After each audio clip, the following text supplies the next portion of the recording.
शिवराज मदान की इस मुस्कुराहट में उनकी कामयाबी का राज छुपा है।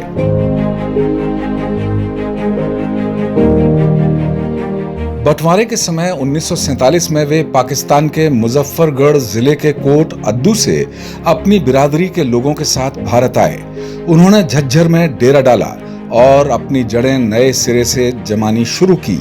आत्मनिर्भर बनने के लिए उन्होंने बहुत छोटे पैमाने पर शुरुआत की।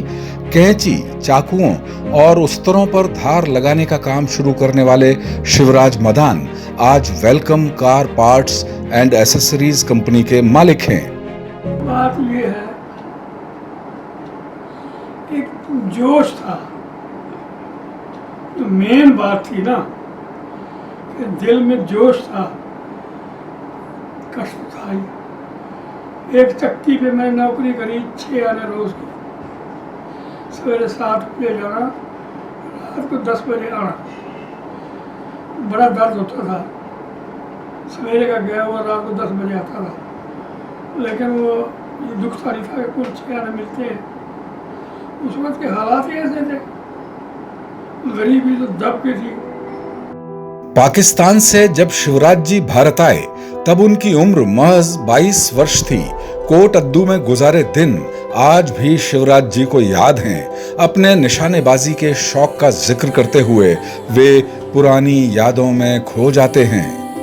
हम इकट्ठे होते हैं तो हमारा रोब है मुसलमानों पे, देख तेरे शहर में कुछ नहीं हो रहा। सिनामा में केवल राम से दुश्मनी थी मुसलमानों की, वहाँ हुआ। सधारी गांव में उन्होंने हमला कर दिया। जिस दिन सधारी गांव में हमला किया, मेरी उसी दिन शादी थी, तो मैं वहाँ लेट पहुँचा।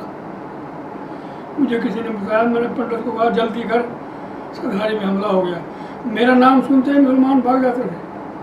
मेरा निशाना बड़ा ज़बरदस्त था। और वो जैसे ही मैं बाद में गया, फिर तो भाग गए। वहाँ एक गोपीनाथ मंदिर था, तो वहाँ हम जो है जाते थे।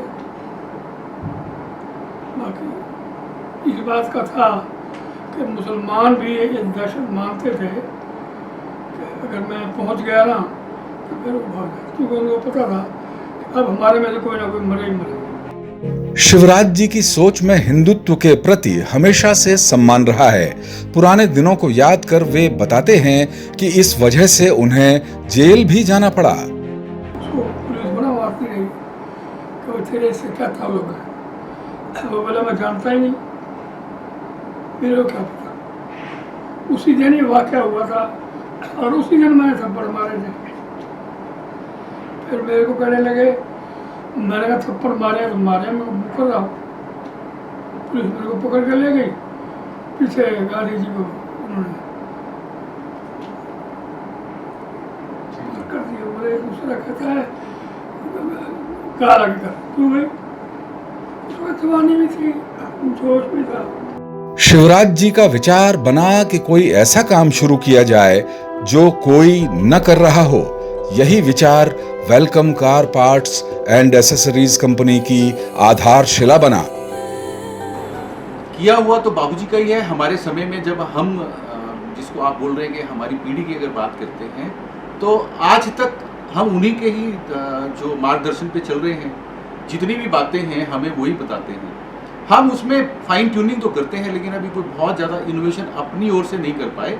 जितनी भी बातें वो हमें बताते हैं हम उन्हीं के ऊपर करते हैं। देखिए, उन्होंने शुरू से हमें एक ही बात सिखाई कि आप जो है ऐसी आइटमें ढूंढ के लाओ जो कोई नहीं बनाता, या दूसरे लोग जिनको बनाने में प्रॉब्लम होती हो वो वाले आइटमें सोची जाए।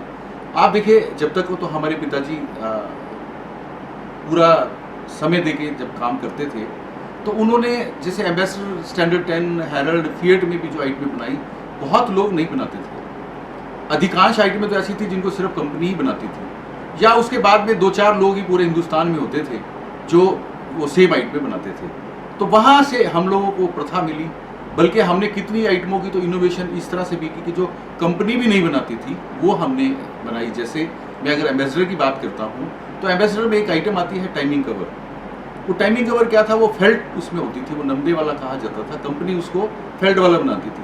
हमने एक छोटी सी इनोवेशन करके उसमें ऑयल सील फिट कर दी, उसकी लाइफ उससे 10 गुना हो गई। प्राइस में कोई ज़्यादा अंतर नहीं था, बहुत नॉमिनल सा अंतर हुआ, लेकिन आइटम की लाइफ जो थी वो इतनी बढ़ गई कि कंपनी से जब वो गाड़ी निकल के आती थी, जब वो फर्स्ट सर्विस पे जाती थी, तो सबसे पहले वो आइटम बदल दी जाती थी। मैं जैसे एम्बेसडर की भी एक दूसरी आइटम की अगर बात करता हूँ कि ऑयल चैम्बर पूरे हिंदुस्तान में बनाने वाले गिनती के लोग थे, टिप्स पे हैं, शायद 2-4 से ज़्यादा नहीं है।